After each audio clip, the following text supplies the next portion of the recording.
Chester हिल का गोलमाल हुआ, उस टाइम प्रॉपर्टी कितनी ली?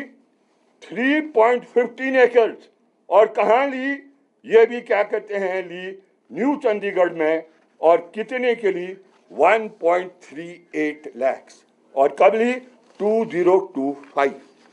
तो असेंस में हम क्या कह रहे हैं कि ये जो आक्रमण भूमि पर हो रहा है, हिमाचल प्रदेश के जो मुख्य सचिव है, he is responsible for it. और हमें यह कहना है कि जो ईमानदार ऑफिसर इस प्रदेश में जो जिनके पास इस प्रकार की कंप्लेंट्स आ रही है, वो एक्ट कर रहे हैं, लेकिन वो पूरा अपना प्रभाव को इस्तेमाल कर कर वो उसको नजरअंदाज कर रहे हैं और उसको छुपाने का ये कार्य किया जा रहा है। इसीलिए इस विषय को लेकर हम समझते हैं कि हिमाचल प्रदेश की सरकार को गंभीर होना चाहिए।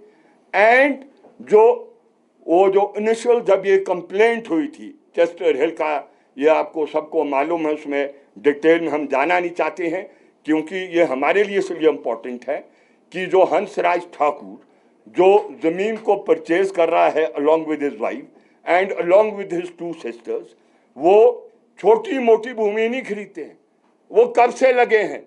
आज से नहीं लगे, वो कोई सरकार में नहीं लगे, वो तो 2011 में लग गए उसको खरीदने के।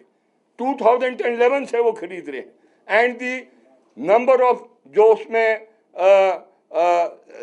जमीन के मालिक हैं, छोटे मालिक हैं। और ये कानून जो हमने लाया 1972 में, जिसके तहत 118 बनाया गया, वो इसी दृष्टि से था कि हिमाचल की भूमि पर माफिया द्वारा आक्रमण किया जाएगा।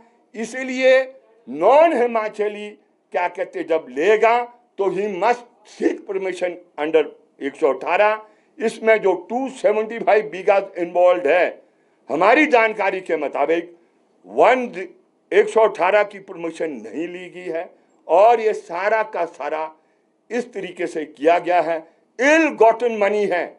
क्योंकि हंसराज ठाकुर ने जो लोन लिया 12 ये क्या कहते हैं साल के लिए 12% के इंटरेस्ट में, और वो लिया कोऑपरेटिव बैंक से 2017 में, लेकिन वो रिटर्न इसी की जो चेस्टर हिल के जो मालिक हैं उन्होंने 5 साल के अंदर ही रिटर्न कर दिया।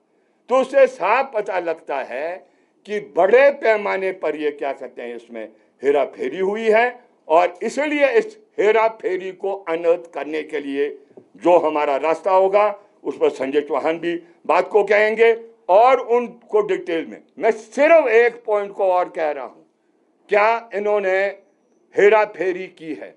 Once the order of the investigation was made on basis of complaints, किसकी? जो स्टेक होल्डर्स थे, कंप्लेन किया कि ये वायलेशन ऑफ 118 है और इसलिए एक्शन होना चाहिए। वो एसडीएम ने अपनी इंक्वायरी की, इंक्वायरी के बाद इमीडिएटली जो चीफ सेक्रेटरी महोदय हैं अपनी पोजीशन को मिस यूटिलाइज कर because he is the secretary revenue, then वो मिस यूटिलाइज करते हैं और 2 कंप्लेंट्स चली है साइमल्टेनियसली, एक एसडीएम द्वारा, एक कॉरपोरेशन द्वारा, जो उसको होल्ड करती है कि all violations have taken place. लेकिन उसकी अपील जब वो कॉरपोरेशन के म्युनिसिपल कॉरपोरेशन वो कंप्लेन देंगे, appellant authority is the deputy commissioner, sorry ये डिस्ट्रिक्ट जज है ना, वो वहां जाएगा।